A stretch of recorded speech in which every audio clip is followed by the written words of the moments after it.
আমি আপনার সাথে যুক্তির খাতিরে ধরে নিচ্ছি যে 5ই অগাস্টের পর আপনি নতুন স্বাধীনতা পেয়েছেন, আপনার নতুন দেশ বাংলাদেশ 2.0, আপনার কথা সব সব আমি মেনে নিয়ে কোনো তর্ক করছি না।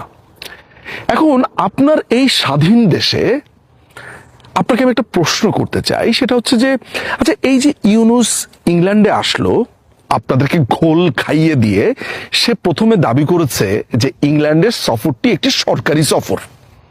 ইতিমধ্যে আপনি জানেন যে এটি সরকারি সফর ছিল না।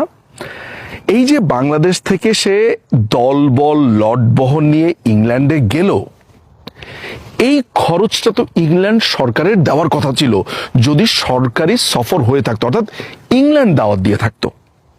আপনি কি প্রশ্ন তুলেছিলেন যে এই বিমানের খরচ কে দিয়েছে? আমি ধরে নিলাম যে আপনি ধরে নিয়েছেন যে ঠিক আছে, যাওয়ার খরচটা আমাদের, আপনি এই জন্য প্রশ্ন তোলেননি, বাদ। ইংল্যান্ডে যাওয়ার পর ডরচেস্টার হোটেলে 37টা রুম বুক করা হয়েছে। আপনার কি মাথায় প্রশ্ন এসছে, আচ্ছা ইউনূস, তুমি তো ইংল্যান্ডে গেছো, তোমাকে নাকি কিং চার্লস একটা উপহার দেবে, তোমার সিকিউরিটি লাগতে পারে, ঠিক আছে, তুমি সিকিউরিটি অফিসার নিয়ে গেছো, তুমি খলিলকে সাথে নিয়ে গেছো কেন? তুমি শফিককে সাথে নিয়ে গেছো কেন? মানে ওদের এখানে কাজটা কি? তুমি 37টা রুম সেখানে বুক করেছো কেন? মানে 37টা রুম বুক করার সায়েন্সটা কি? আপনি প্রশ্নটা করেন নাই।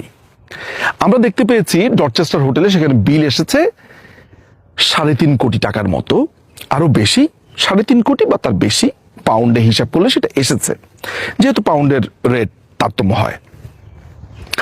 সেখানে এক একটা কফি, এক একটা খাবার দাবার এক্সপেন্সিভ।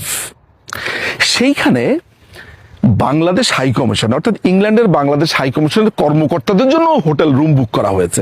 আপনি প্রশ্ন করেন নাই কেন? ওদের তো এখানে থাকার জায়গা আছে, গাড়ি আছে। আর সবচেয়ে বড় কথা, আপনি এই প্রশ্নটা আপনার স্বাধীন দেশে কেন করেননি যে আচ্ছা, একটা অ্যাওয়ার্ড নিতে গিয়ে 3.5 কোটি বিল, 37টা রুম, ওয়াই? আচ্ছা, ধরা যাক যে এই প্রশ্ন আপনি কিছু করেননি, প্রশ্ন আরো জায়গা আছে। আপনি ইউনূসকে কি প্রশ্নটা করেছেন, আচ্ছা ইউনূস, কিংসের যে অ্যাওয়ার্ডের ওয়েবসাইটটা আমরা দেখেছি সেটির ভেতরে তোমার নাম নেই, তোমার কোনো নাম নেই, গন্ধ নেই, তোমাকে কিং এর পক্ষ থেকে কোনো উপহার দেওয়া হচ্ছে, এটা নাইটহুড না, এটা ওবিই নয়।